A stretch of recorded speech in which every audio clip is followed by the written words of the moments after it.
Hello everyone, welcome to my channel. Please subscribe and keep watching for more details. Top talent agent Melanie Blake quits day job to be Queen of the Bonkbuster. Melanie Blake is embracing her new title as the modern-day Queen of the Bonkbuster, and she couldn't be more thrilled. The accolade, once synonymous with her literary idols like the late, great Jilly Cooper, feels like a full-circle moment for the former celebrity agent turned best-selling author. For more than 2 decades, Melanie built a powerhouse reputation behind the scenes, representing some of Britain's most famous faces: Emmerdale's Claire King, Coronation Street's Beverly Collard, Dynasty's Stephanie Beacham, and Holby City's Patsy Kensit among them. She even masterminded Daniela Westbrook's return to EastEnders. But now, she's officially retired from her glittering career as a talent agent to focus on her soaring success as an author, and her latest novel Vengeful Women is proof she's not slowing down anytime soon. "It's an incredible honor," Melanie says of her new literary crown.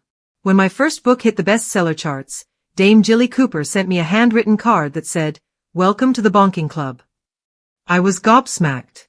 Jilly, Jackie Collins, Shirley Conran, they were the women who changed my life." Growing up dyslexic and labeled a thick no-hoper by her teachers, Melanie found salvation in the adult fiction section of her local library. "Those books, glamorous, outrageous, full of ambition and sass, taught me there was another world out there, one I could reach if I worked hard enough," she recalls. Now, at 49, Melanie finds herself carrying the torch for the genre that defined her youth. "If it's my turn to wear the Bonkbuster crown, I'll do it proudly and keep their legacy alive," she says with her trademark boldness. "Without them, I wouldn't be here." Melanie's latest offering, Vengeful Women, is set against the sizzling backdrop of a TV soap on the brink of cancellation, filmed on the deceptively idyllic island of St. Augustine's Cove. "It looks like paradise," she teases, "but behind the scenes it's secrets, sex, sabotage, and scandal." The novel follows 5 fierce women determined to save their show, and themselves, at any cost. There's a courtroom showdown, a serial killer, and a twist that even my editor didn't see coming, Melanie reveals. "It's the wildest thing I've ever written." Of course, fans know that much of Melanie's fictional chaos is inspired by real-life experiences from her years in the entertainment industry. "The juiciest scandals never happen on screen," she laughs.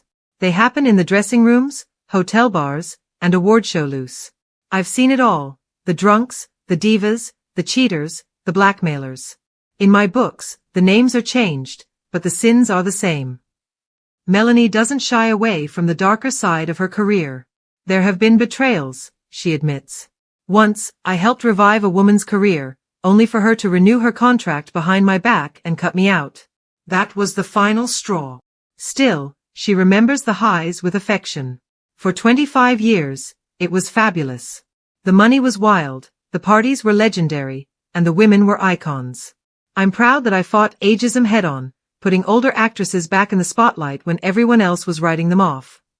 Then came lockdown, and with it, a chance for Melanie to turn the pen on herself. "After years of building other women's careers, I realized it was time to take the starring role in my own story," she says. Her journey hasn't been without pain. "I've been broke, homeless, humiliated. I've slept on friends' floors and worried about bus fare," she recalls candidly. "But I've also slept with rock stars and been called a genius by my idols. You don't get the diamonds without the dirt."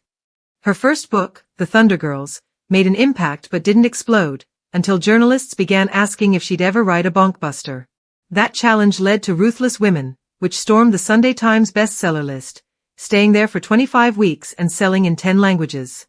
"It was the moment I finally felt seen," she says. "Suddenly, I was on magazine covers next to the celebs I used to represent. My life flipped overnight." Melanie's unfiltered honesty extends to her views on aging and beauty. "I don't obsess over age, it's just a number, and my face doesn't seem to recognize it either, thanks to Harley Street," she jokes. "My mum died at 54, so I don't take time for granted. I plan to make every year count, and look bloody good doing it." Her secret? Relentless skin care, she admits. "I exfoliate every day, get weekly facials, use specialist moisturizers, and yes, I've had fillers, but subtly. I don't smoke, barely drink, and never sunbathe. That's the real secret to good skin." As she approaches 50, Melanie's ambition burns brighter than ever. Hollywood has already come calling with 2 book adaptation offers, and she's recently directed a major documentary. Most excitingly, she's launched her own publishing company, Piranha Publishing, designed to give a voice to authors from unconventional backgrounds. I want to help writers who've been told that publishing isn't for the likes of them, she explains. People like me, storytellers with real-life grit.